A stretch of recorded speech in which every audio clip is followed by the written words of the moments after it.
Video like जरूर कर लीजिए और ऐसे वीडियो लगातार फ्री में पाने के लिए चैनल को तुरंत सब्सक्राइब कर लीजिए और बेल आइकन को जरूर टैप कर लीजिए ताकि आगे भी सारे वीडियो आपको मिलते रहे। यूट्यूब में फॉलो करते हैं तो प्लीज ये वाला फ्री टेलीग्राम चैनल जरूर ज्वाइन कर लीजिएगा। सारे नोटिफिकेशन सारे अपडेट यहीं पे आते हैं, ध्यान रखिए। नमस्कार दोस्तों, स्वागत है आप सभी का RO by study for civil services पर।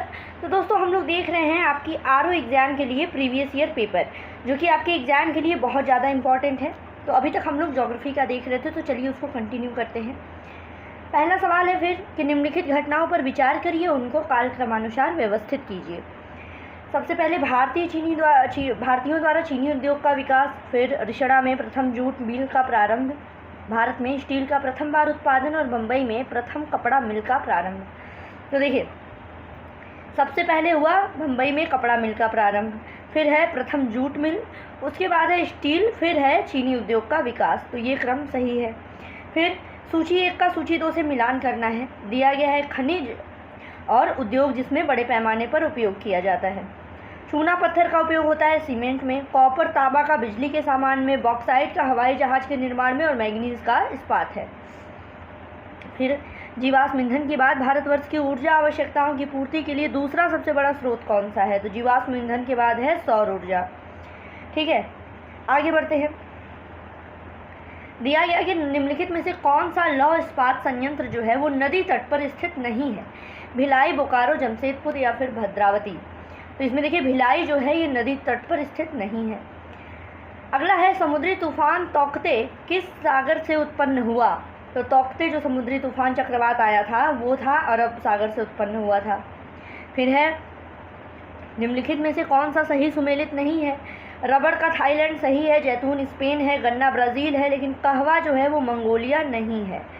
ठीक है, आगे बढ़ते हैं। अगला, निम्नलिखित में से विश्व में मछली का सबसे बड़ा उत्पादक देश कौन सा है? तो ये है चीन। निम्नलिखित में से किस देश में उसकी कुल ऊर्जा आवश्यकता का 99% जल विद्युत से प्राप्त होता है? तो ये देश है नॉर्वे। फिर किस द्वीप को वादी की भूमि के रूप में जाना जाता है? तो वादी की भूमि कहलाती है मिंडानाओ। आगे बढ़ते हैं। इंडोनेशिया किस देश के साथ भूमि साझा नहीं करता? तो Brunei, Timor Leste, Malaysia, Papua New Guinea दिया है। तो इसमें ब्रुनेई के साथ जो है इंडोनेशिया भूमि साझा नहीं करता है। आगे, कौन सा पोलिनेशिया द्वीप समूह का भाग नहीं है? तो वो है तिनियन। फिर देश और राजधानी है। एंटीगुआ बारबूडा की राजधानी है सेंट जॉन्स, अल सल्वाडोर की सैन सल्वाडोर और बहामास की नासाउ। डोमिनिका की राजधानी जो है ये गलत है। राइट जो है कैपिटल क्या है उसको कमेंट बॉक्स में मेंशन कीजिए। आगे दिया गया कि भारत के लिए निम्नलिखित कथनों में से कौन सा असत्य है? भारत विश्व का 7वां बड़ा देश है, सही है। जनसंख्या की दृष्टि से विश्व का दूसरा राष्ट्र है, ये भी सही है। भूमि सीमा का विस्तार 15,200 किलोमीटर है, ये भी सही है। लेकिन प्रथम सूर्योदय इसके मिजोरम राज्य में होता है, ये गलत है, अरुणाचल में होता है। फिर है कौन सा दर्रा पश्चिमी घाट पर्वत श्रृंखला में नहीं है? तो ये है खैबर दर्रा। ठीक है, इसके अलावा भोल घाट, थाल घाट, पाल घाट ये सभी पश्चिमी घाट पर्वत श्रृंखला में है। फिर दिया गया कि निम्नलिखित में से कौन सा युग्म सही सुमेलित नहीं है? शहर और किस नदी के किनारे हैं? जबलपुर नर्मदा नदी के किनारे है, कोटा चंबल नदी के किनारे है, नासिक गोदावरी नदी के किनारे है, लेकिन हैदराबाद जो है वो कृष्णा नदी के किनारे नहीं है। काली कपास मिट्टी निम्नलिखित में से किस नाम से जानी जाती है? तो आप सभी को पता है काली कपास को ही रेगुर कहा जाता है, रेगुर मिट्टी के नाम से। फिर है नदी घाटी परियोजनाएं और किस नदी पर हैं? रिहंद परियोजना देखिए रिहंद नदी पर है। नागार्जुन परियोजना नागार्जुन सागर ये कृष्णा नदी पर है। पोचमपात परियोजना जो है ये गोदावरी नदी पर, और माता टीला जो है वो बेतवा नदी पर है। फिर अगला फिर सूची दिया गया है कोयले की खादान है और किस राज्य में स्थित है? तो झिलमिली खादान जो है छत्तीसगढ़ में, कर्णपुरा झारखंड में है, रामपुर हिमगिर जो है उड़ीसा में है और सुहागपुर मध्य प्रदेश में है। ठीक है, अगला सवाल फिर कोयला क्षेत्र से ही संबंधित है। रंजीत घाटी कहाँ पर? सिक्किम में। तंदूर जो है तेलंगाना, वरोरा महाराष्ट्र और लालमटिया झारखंड में। आगे बढ़ते हैं। अगला स्थान है और कार्य। काकरा पार की अगर बात करें तो काकरा पार क्या है? ये न्यूक्लियर पावर प्लांट है। पोखरन ये परमाणु बम विस्फोट स्थल है। थुम्बा की अगर बात करें तो रॉकेट प्रमोशन केंद्र है, और सी हरिकोटा जो है वो उपग्रह प्रमोशन के स्टेशन है। ठीक फिर निम्नलिखित में से किस राज्य में किसमें कोयाली पेट्रोलियम शोधनशाला अवस्थित है? तो ये है गुजरात में। आगे बढ़ते हैं। गंगा नदी के निम्नलिखित में से किस भाग को राष्ट्रीय जलमार्ग घोषित किया गया है? तो ये है प्रयागराज से लेकर के हल्दिया तक का। अब भू स्थिर कृत्रिम उपग्रह का आवर्तकाल कितना होता है? 24 घंटे का होता है, ये याद रखिएगा। कौन सी गैस प्राचीन पृथ्वी के वायुमंडल में अनुपस्थित थी? तो उस टाइम में ऑक्सीजन नहीं थी। फिर प्रसिद्ध ज्वालामुखी पर्वत क्रोकाटोआ निम्नलिखित में से किस देश में स्थित है? तो ये है इंडोनेशिया में। उत्तरी अमेरिका के बृहद झील प्रदेश में निम्नलिखित में से कौन सा उद्योग सर्वाधिक विकसित है? तो यह इस्पात और इंजीनियरिंग। आगे बढ़ते हैं। दो कथन दिए गए हैं।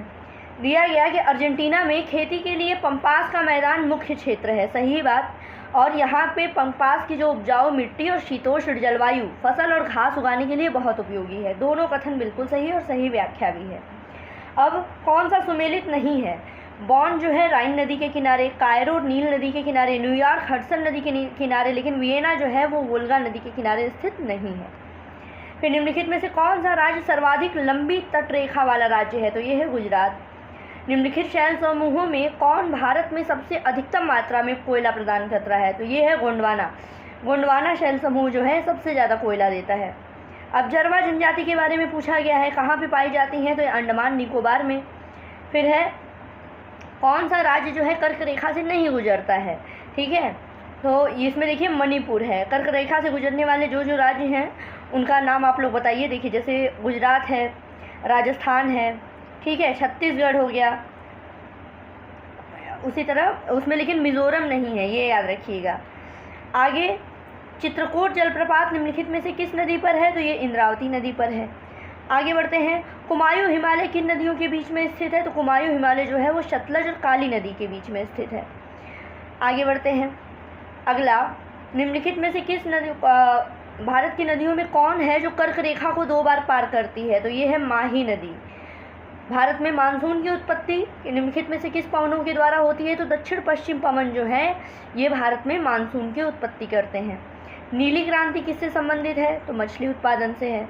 अब आगे है तुलबुल परियोजना। तुलबुल परियोजना की अगर बात की जाए तो ये किस नदी पर है? ये झेलम नदी पर है। अब विचार करना है और सही उत्तर का चयन करना है। रिहंद बांध जो है ये सोन नदी की एक सहायक नदी पर है, सही बात। हीराकुंड बांध महानदी पर है। तुंगभद्रा परियोजना जो है वो आंध्र प्रदेश और कर्नाटक का संयुक्त उपक्रम है। और मैथन बांध जो है वो दामोदर नदी की एक सहायक नदी बराकर पर है। ठीक, तो चारों स्टेटमेंट एकदम सही। आगे बढ़ते हैं। अगला सवाल दोस्तों दिया गया है कि भारत के निम्नलिखित नगरों में से किसमें देश का प्रथम कृत्रिम रबर संयंत्र लगाया गया है? तो यह है पानीपत। और सबसे बड़ी तेल शोधनशाला कौन सी है? तो ये जामनगर की है। ठीक है दोस्तों, तो इस वीडियो में देखिए इतना ही। नेक्स्ट वीडियो में हम लोग फिर आगे के MCQ कवर करेंगे।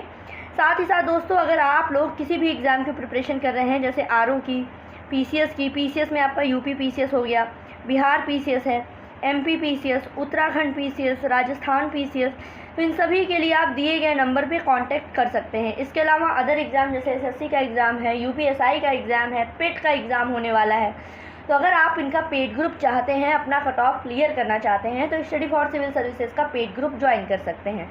इस पेड ग्रुप में आपको सिलेक्शन मटेरियल दिया जाएगा, पेड क्विज वगैरह दी जाएगी, जिससे आप आराम से अपना कट ऑफ क्लियर कर सकते हैं। तो अपना एग्ज़ाम क्लियर करने के लिए प्लीज़ इस नंबर पे कांटेक्ट कीजिए, पेड ग्रुप लीजिए। बाकी पढ़ते रहिए, आपको फ्री क्लासेस इस चैनल पे दी जा रही हैं।